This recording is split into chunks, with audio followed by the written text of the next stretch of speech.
Hey friend, the time has come to finish your dissertation, graduate, and become doctor. Welcome to Office Hours with Dr. Lacy, where we talk about how to finally master this time management thing so you can stay on top of it without losing your mind.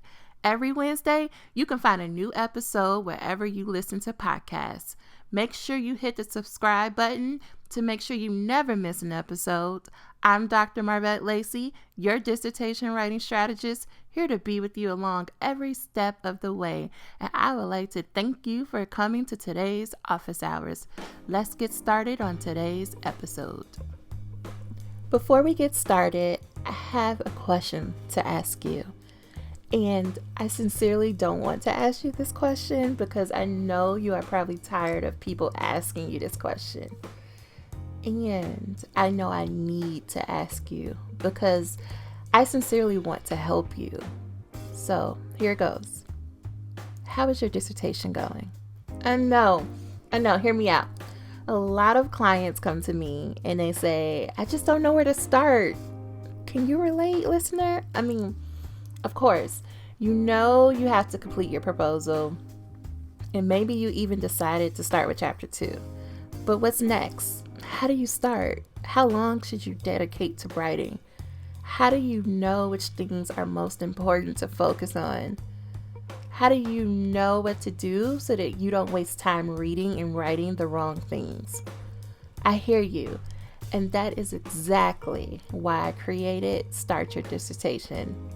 Start Your Dissertation takes you through the step-by-step process that I use with my current clients every week to get the structure, consistency, and discipline needed in their writing process. Imagine having doable writing goals. I'm talking about goals when you read them, you're like, is this real? Of course I can do that with no problem. And so as a result, you are leaping out of your bed every day to write. Can you imagine such a thing? Excited to write? My clients tell me they're excited all the time. But imagine that you, yes, you who is listening, can be disciplined enough to show up consistently. And not only showing up, because I know you, because that was me, showing up to the Panera and the Starbucks, just more excited about the coffee and the lemon loaf. But like, imagine not only showing up to write, but that you actually sit down, turn off all distractions, and you write. But like, best of all, imagine having so much confidence in your writing that you happily press send to your dissertation chair with your latest draft. Friend, that is what I'm offering you in this course. I am offering you a proven system that's going to take this huge goal of finishing this dissertation and break it down into very bite-sized pieces that like actually work for your life. But don't just take my word for it. Listen to Pascal, who has just recently completed this course. And Pascal says, you need to do this. It will get your whole life together. Since taking this course, she says, I've gained momentum towards completing my literature review revisions. I've also been really intentional about writing every day since the workshop. Or how about Micah? Micah says, my daily writing is consistent, which wasn't true a few weeks ago. Like, y'all, she was even able to submit her proposal to her committee in just a few short weeks. So friend, what are you waiting for? Are you ready to finally start this dissertation? If you are, I want you to go over to startyourdissertation.com and sign up for the waitlist. You will be among the first notified when doors are officially open later on this month. Now, for real, let's get back to the show. Happy New Year, everyone. Can you believe it? We made it to 2020. If you're listening to this in real time, today is actually January 1st, 2020. So I want to say Happy New Year. And if you are listening to this and it's way past January 1st, I mean, there's always some time for an extra Happy New Year in there. We can always restart whenever we want to. That's the beauty of life. So today, I'm going to be talking to you about how to start your dissertation. I want to do a little bit story time though before I really get into the meat of things about how you can start your dissertation. I want to tell you a little bit about me because maybe you don't know my backstory, and so I just want to let you know a little bit about it. So let's see. I graduated from the University of Georgia, and my program is called College Student Affairs Administration. And that is a podcast for another day about what that means. Essentially, I just tell people I study college students. But my program was designed to be a 2 year of coursework and 1 year of dissertation. And there's some other steps in there too. But I got to the preliminary exam phase of the program late fall of 2015.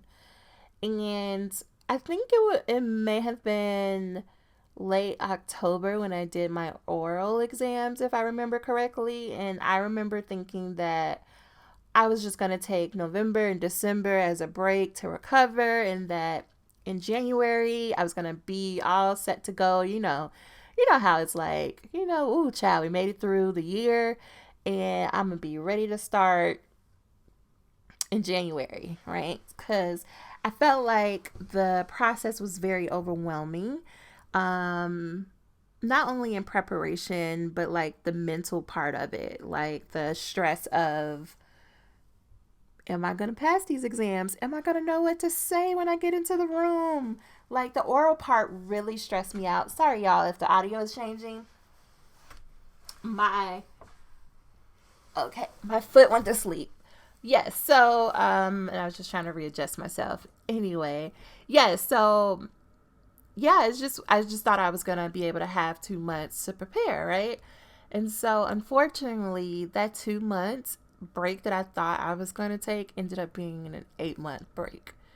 Like I would try, like there were a few times that I would like open up my laptop and try, because my chair kept saying, just write, you just need to write. And I would try, and it's not that I didn't know the information, right? Because I had just did my exams, and the part I was starting with chapter 2 because that's the advice that you usually get. And I was like, I'll just start something easy. I'll just start with theory. I mean, it's at the top of my head. I should be able to write that part no problem. And I would open up my laptop to try to write, and it was so painful. I just could not do it. I don't know what it was. I would stare at this blank page with that cursor, just like blop blop blop. That's the sound effect that I heard in my head when I saw it blinking on the page. And I just couldn't. And I mean, that did not help what was already happening. So my anxiety and my depression had went into overdrive.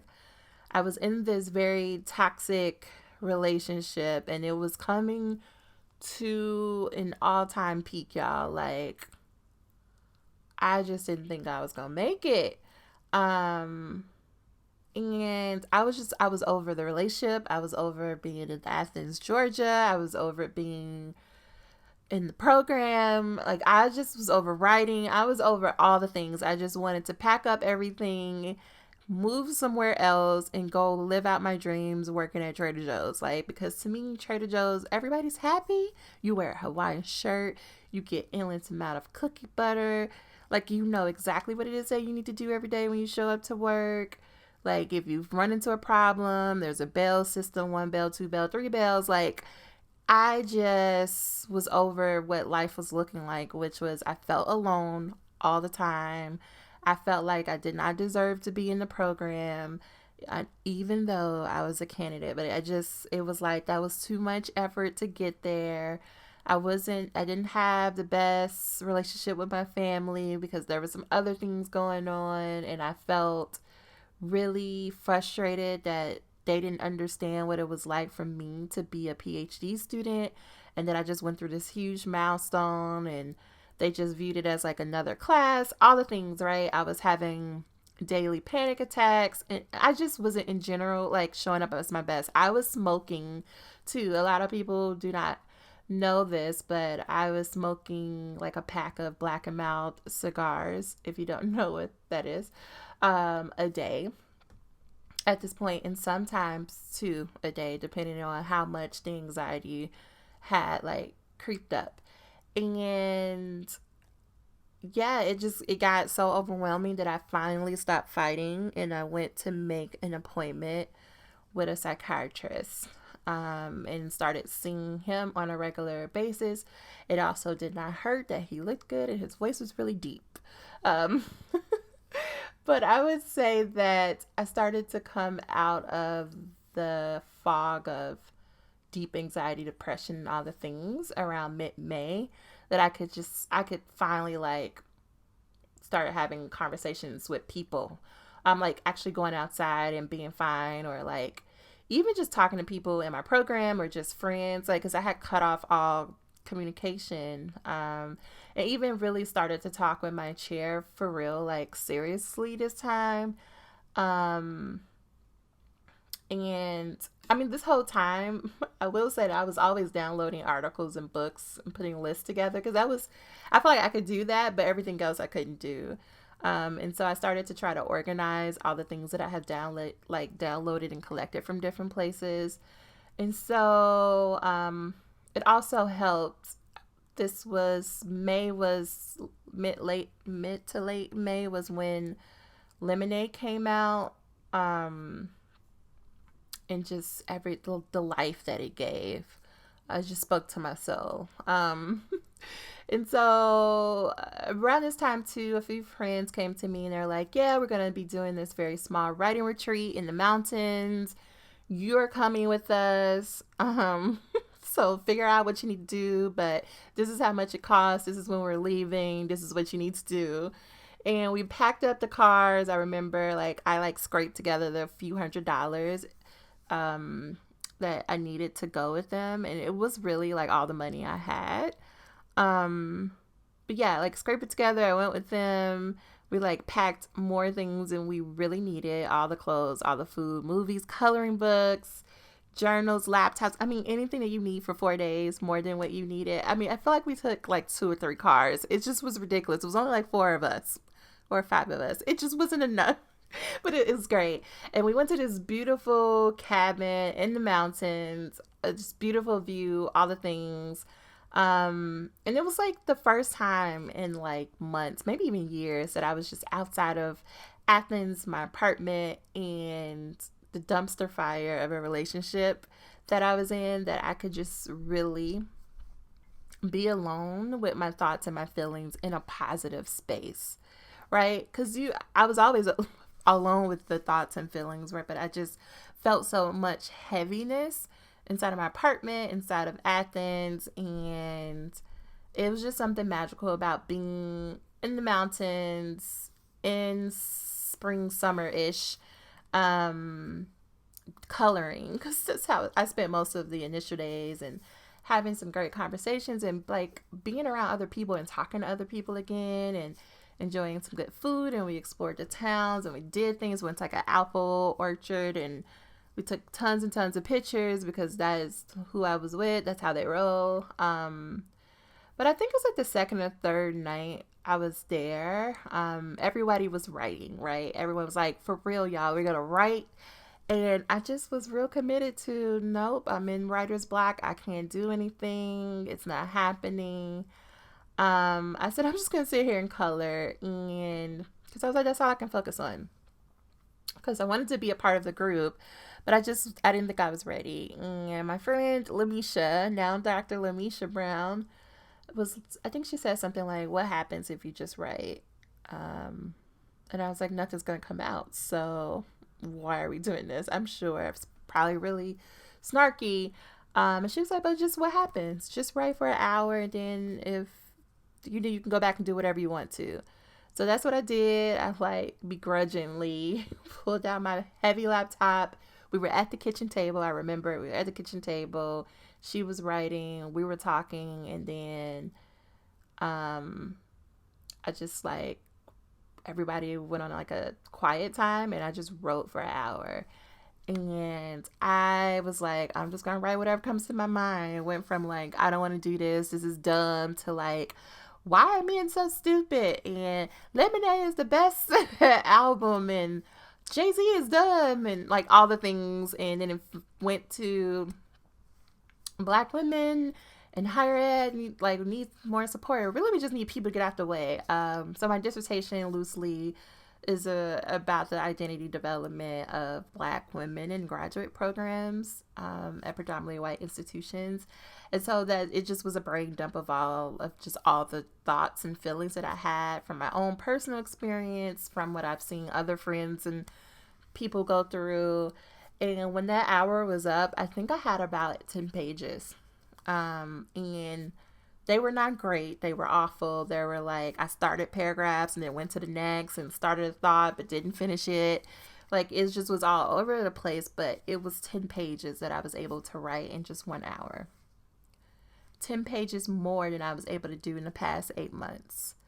And I sent that to my chair, and if she's listening, thank you so much for reading that and like making sense of that. Because she did. She read it. She gave me feedback and sent it back. But it was something about realizing that you were able to sit down in an hour and write this. Like, what else are you able to do? And so that mixed with the community, so the other people who, like the other doc students I was with, like their support meant everything. I finished a whole draft of that proposal in 30 days. Now, I'm not saying it was perfect or I was ready to defend it. No, but it was done. Like, there was bones there. There was something to work with. And, of course, we went back and forth and did edits and stuff. But, like, I was on fire, I felt like, in terms of writing.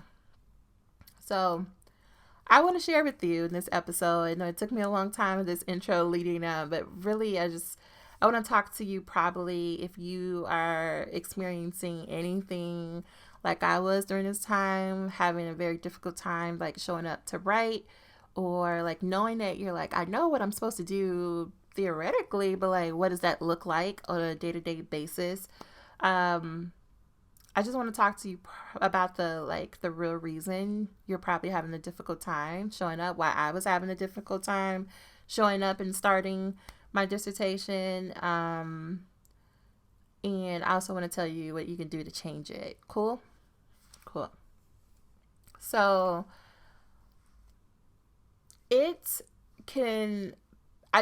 I think back to my process, it just feels very overwhelming. It's what I kept thinking, like, oh, it just feel overwhelming, like kind of confused, but not really, because I kind of know what I'm supposed to do, but like the whole process just seems so out of control of like, how am I supposed to write a whole dissertation? And I think part of the reason is that you've built up your whole like probably academic career to this point, up to the dissertation, right? Everybody kept saying, like, you hear about it. It's usually the first thing you hear when or you talk about when you ask anyone about their doctoral experience, right? Like, you don't have to write this dissertation. It's just a book, whatever. And maybe you were like more dismissive of it in the beginning when you didn't know that much about what the process entailed. Now that you're in it, you're like, oh, if only I knew, right?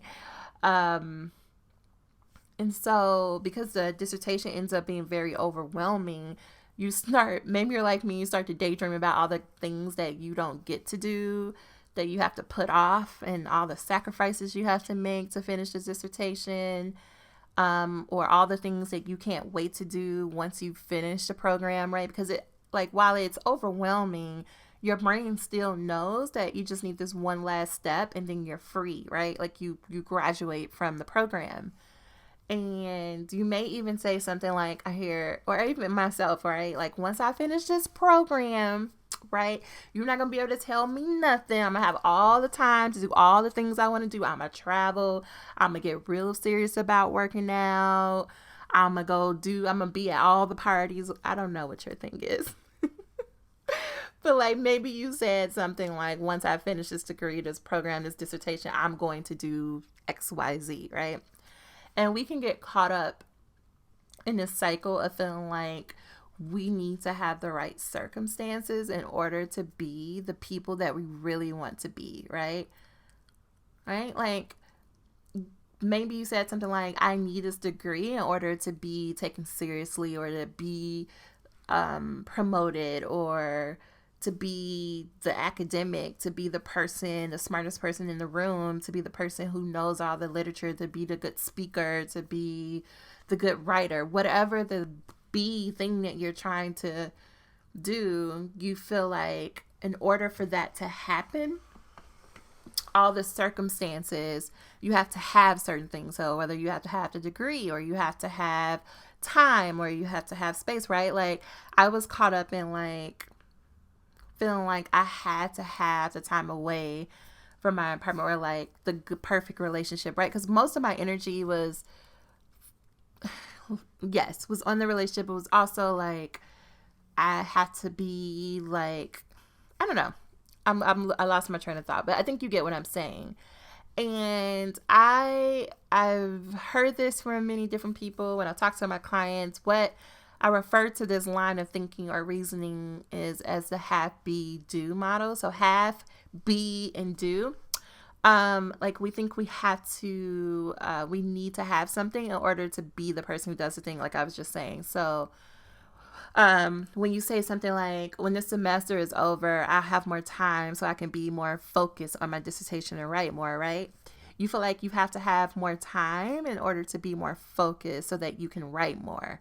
And that line of logic makes perfect sense, right? Because of course, excuse me, of course, you would say like, well, I mean, how else am I going to write more if I don't have time? Like, duh, right?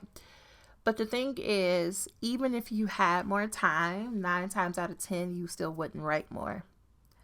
Even if you have more of the thing that you think you need, you still won't write more, right? Because going back and being completely vulnerable and open, like, I thought if I can get to a place where if I had a relationship that was more peaceful and calm, on good terms, then I would have more energy and space to show up my dissertation. Or if I didn't have anxiety and depression, I would have more energy to show up in my dissertation. And times came where the relationship was a quote unquote on good terms, and time came when I did have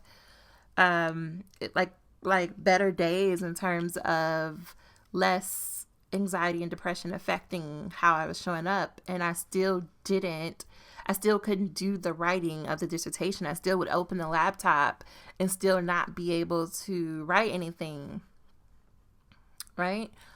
And what I know to be true to my core right now, and what I've seen in clients, you won't do the thing or have the thing until you be the person who does the thing and is the thing. I'm using too many things, right? So instead of saying, like, going back to our example, like, instead of saying, when the semester's over, I'll have more time so I can be more focused on my dissertation so I can write more. Instead, you want to flip it to, when I show up as the more focused person, then I will write more and I will have more time as a result, right? And you're probably like, maybe, maybe I haven't really like convinced you all the way. And so let's just keep going. You're like, maybe, what are you talking about?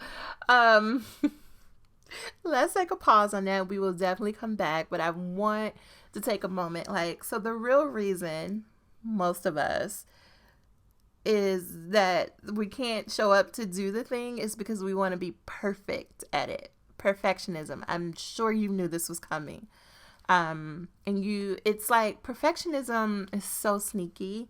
Like, it can camouflage itself to be many things. Perfectionism will have you believing your own hype, your own inner voice about why you haven't started yet, right?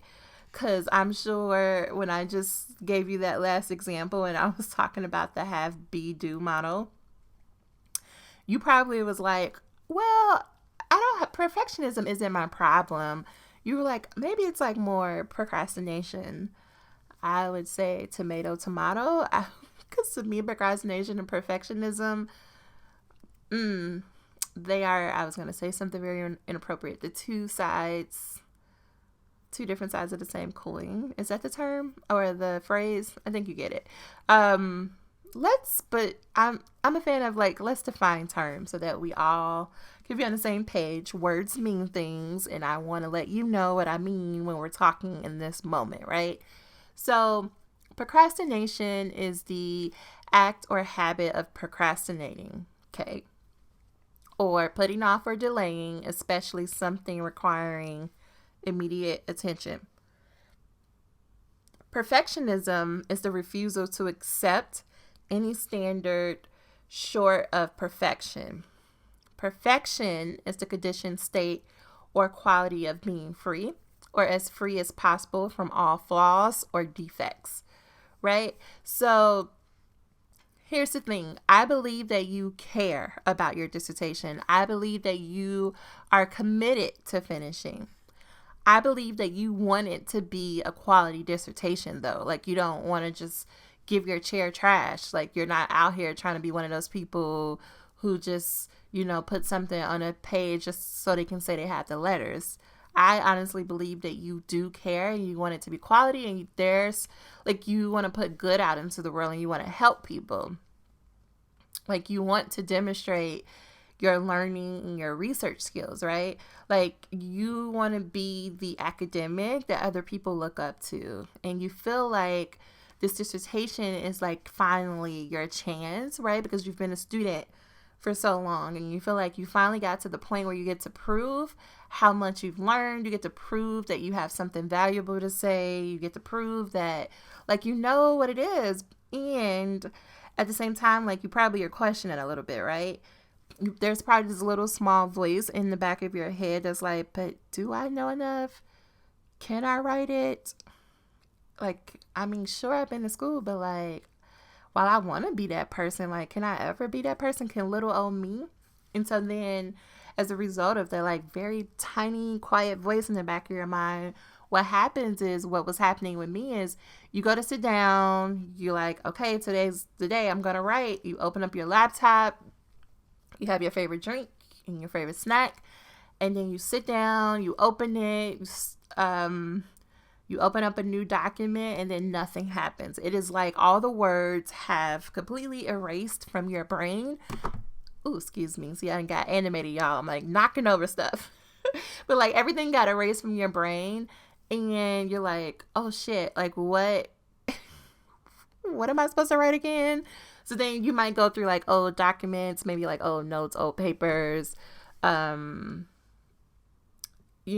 articles or whatnot, because you're trying to get inspiration or you're just trying to get started on this new document. And so you read a few things.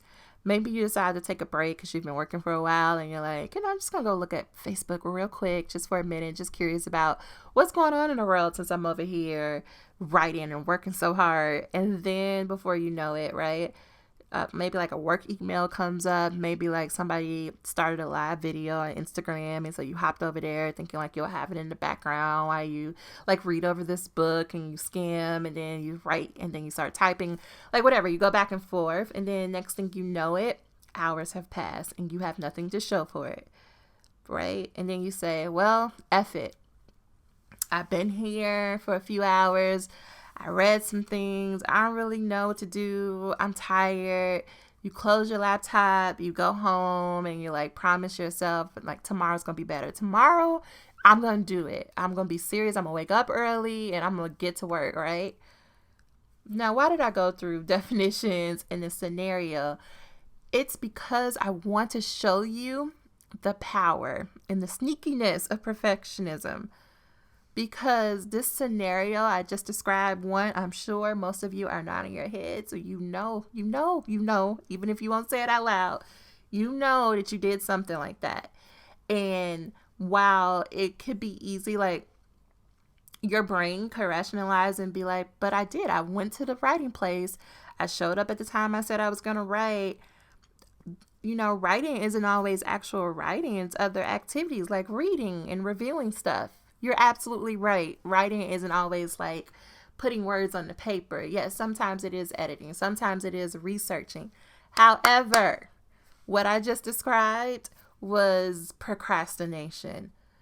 Nothing about the scanning and the reviewing and the Facebooking and the work emails and the Instagram lives, nothing about that was productive or was helpful for you to get to the next step. You just wasted hours. And I'm gonna be a little bit tough, and I'm not trying to come at you. I'm just trying to get you to see. I'm also talking to old me too. That is procrastination. And you're procrastinating because of perfectionism, right? If we go back up to what I said, like, you had all these reasons, right? I said you care about it. You want to be this person. But then when that little voice kicks in and says, I don't know, starts to question it, starts to doubt, you are, quote, putting off or delaying, right? Which is procrastination, writing that is supposed to have your immediate attention because it's your only goal right now, right? Or your main goal, because you refuse to accept any standard short of perfection. You want a good, quote unquote, perfect, if we've been a real dissertation. Like, really think about it, right? You're putting off writing. And because what you probably are not paying attention is that voice never, that little small voice that was questioning, never really went off. Instead, in the back, it kept running the script. Are you sure? Are you sure you can do it? You sure it's going to be good? You sure you're going to be the academic that everybody knows? That voice is leading you down a road of like nothingness. Because really what that voice is saying and what you're repeating to yourself is that if you cannot sit down and write it perfectly the first time, then you might as well say F it and do other things like reading old documents and reading articles, like things that you know that you can do because you did it before, right? You've done it before already. You've wrote hundreds of papers probably in your academic career. You know how to read an article and make notes on it. You know how to scroll Facebook. You know how to watch an Instagram live, right? If we're going on with that same example. And it's easy to justify things like reading old documents and articles and rereading stuff. It's easy to justify it as being, well, it's related to my dissertation. I'm doing something. It wasn't a complete waste. However, in this scenario, it is just you indulging. Yes, I'm using the word indulging in procrastination and perfectionism. I was recently listening to... That was my alarm to start my night routine. I was recently listening to Jasmine Star podcast, who she's a business owner. If you don't know her, if you're interested in anything, having your own business, yes, listen to her. But that's not important right now to this episode. It is important instead. She said, procrastination is the highest form of selfishness. Repeat, procrastination is the highest form of selfishness. I would add that both procrastination and perfectionism are the highest forms of selfishness. Think about it. You most likely chose your goal, your topic area, your dissertation, whatever. You most likely came to it because you want to make a difference. Like either you want to make, you like personally experienced it and you want to change it for the people coming after you. Like at least I knew that's what I wanted because I was thinking about my own program and experience and even what I was going through in that moment, and I didn't want anyone else to go through it, right? Or I was just curious because it was close to me. But either way, you want to make a difference. Well, how you gonna make a difference if you never write the dissertation? Like if you never write the proposal so that you can show up and collect the data, which is the part that you're probably real excited about. If you never write the proposal though, so that you can defend it, so you can tell IRB, hey, this is what I'm doing, and they can say yes, so you can collect the data and talk to the people. If you never write it, how are you going to get to that part? Right? I feel like this needs to be a part 2, because I've been talking for 30 minutes and I want to keep going, but I also know. But we're going to keep going because it's fine. You might have to take a break. I just say this is a good opportunity to go get some water. You pause this right now. Whatever you're doing, go drink you some water so that we can finish off the second half because it's about to get good. Because what I want to do is really hammer this point home because I want to show you what perfectionism looks like, right? Because maybe I'm bringing you around a little bit, but you're probably still like, but I don't know, right? Excuse me. So let me tell you some common things that I hear from students and from clients, right? They don't think it's perfectionism. They wouldn't call it perfectionism. But for me, it reads perfectionism, okay? So tell me. One of the things that my students will say or that they'll do, now they're getting to the point where they don't want to tell them, they don't want to say it in front of me, but I still can catch it because it's really easy. So one thing they'll say is, you know what? On Friday, I'm going to take all day to write. Because if I write all day, I'll be more productive, right? So we go back to this half be do model, right? What are you really saying is if I have more time to write, I would be more productive. And if I'm more productive, that means I'm writing more. I would do more writing, right? So here's where this line of logic is going. If you take a larger chunk of time, i.e. the whole day, to write everything, right? Then it will give you more time, right? Because you're taking a whole day. If you have more time, because you took off Friday, then you're going to write more. The logic is that more time means more writing because maybe you said that you're going to lock yourself in a hotel room or you're going to cut your phone off for the whole day or you was going to drive somewhere else where nobody knows you, whatever. You're equating that if you have more time on this Friday, that means you're going to write more. And if you write more, right, what you're not saying, but what you really mean with this is that if you write more, then the writing would be of higher quality. Or because you have more time, you can take more time and be more careful with your writing and it'll be higher quality. And if it's higher quality now, right, if you take the time on the front end, then it's going to save you time on the back end and you're going to have a good draft. That's where that line of logic is going by saying, I'm going to take all day Friday. I'm going to have more time. I'm going to write more. I'm going to be more productive. I just want you to notice this is how sneaky perfectionism is. That logic that I just said, it makes sense. Like I could be like, oh yeah, I follow your logic there. Yeah, that makes sense. But I'm sure that you have done this. I'm sure that there have been days where you decided today is the day I'm going to write, or maybe you went to a writing retreat. Maybe you took off the whole weekend, whatever. You set aside all this time. And I'm sure you've done this before and got to the end of that retreat, that weekend, that day or whatever, and you still are not sure how you spent your time. You're like, I don't have nothing to show for it, but did I do something? I don't know. Did I? I was there. My laptop was there. I was reading things. I was doing things. I was writing things down on the paper. But what did I do?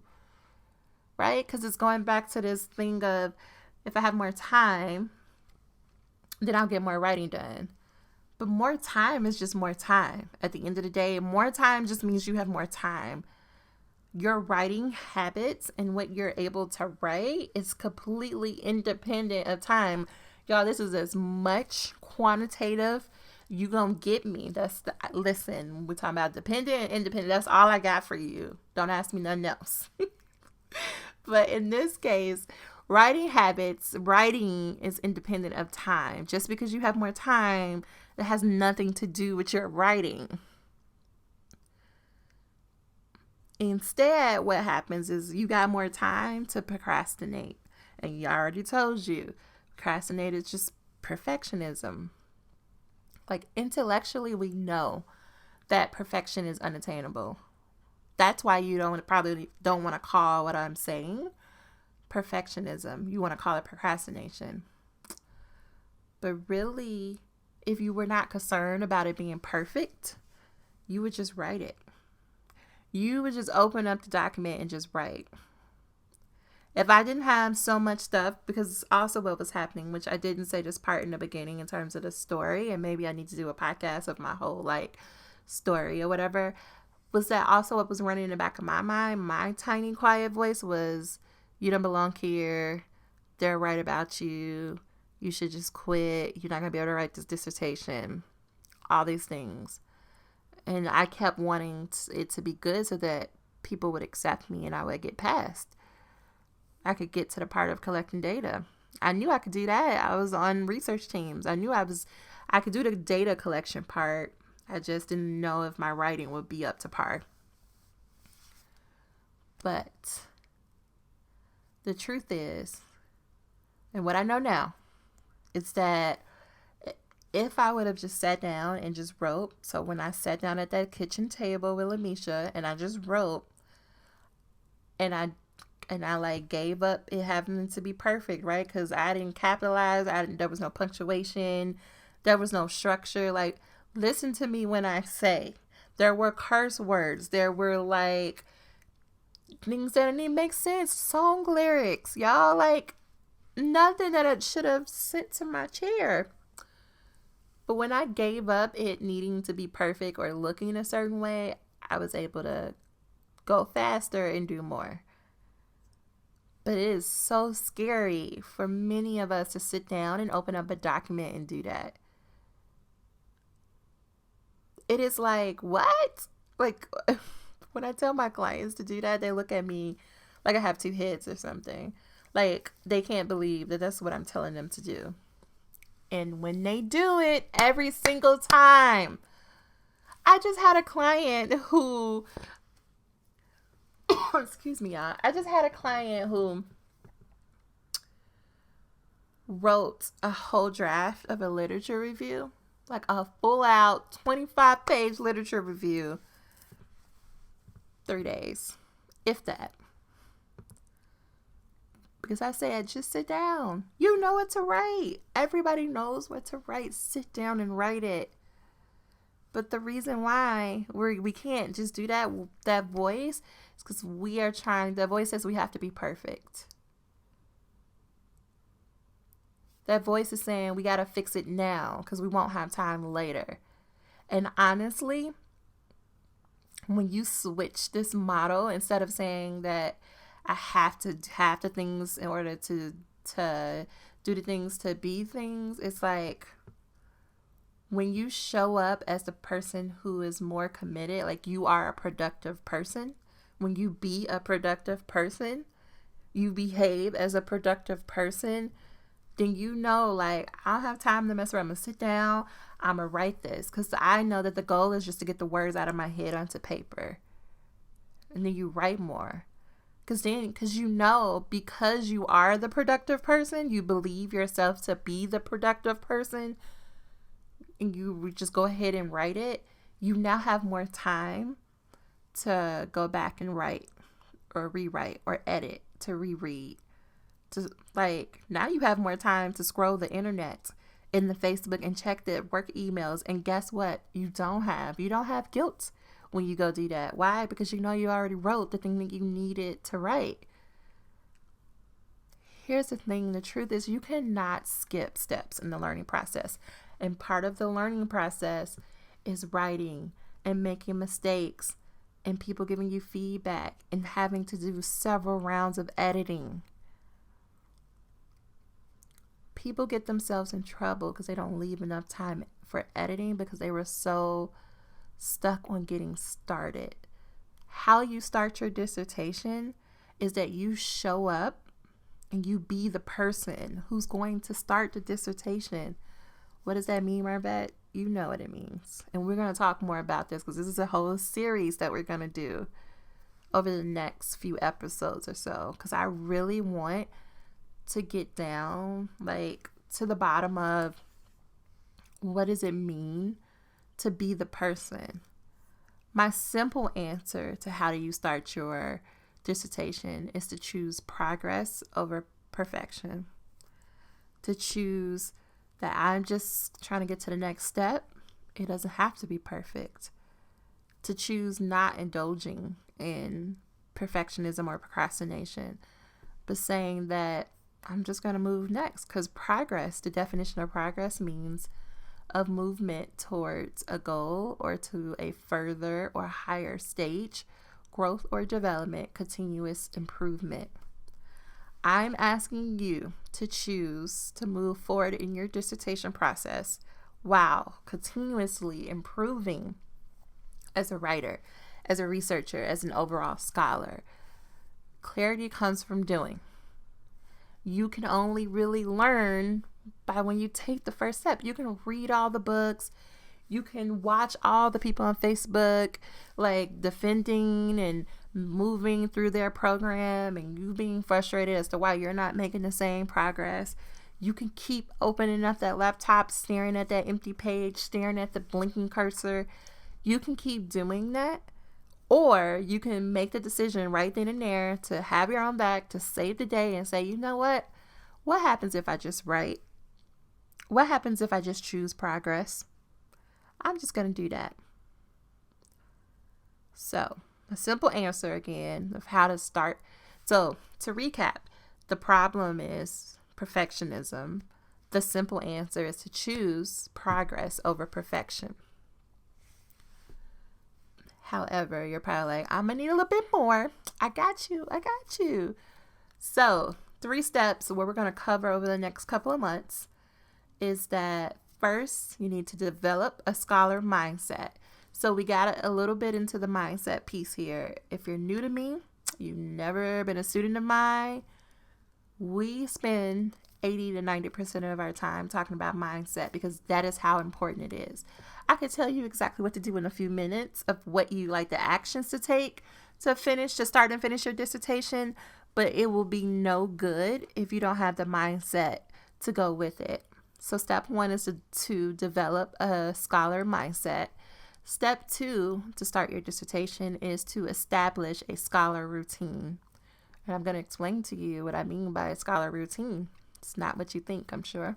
And then step 3, which I don't know, it's a fight for number 1. Step 3 is to engage in a scholar community. You have like a very strong scholar mindset, a very strong scholar routine, and a very strong scholar community.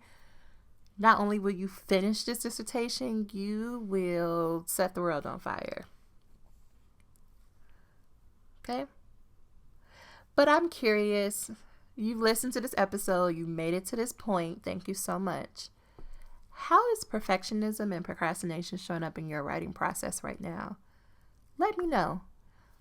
Come on over to Instagram and let me know how that's showing up for you. And then if you are ready to go deeper, if you're like, yes, I need more of this, please go over to startyourdissertation.com, join the wait list for the course.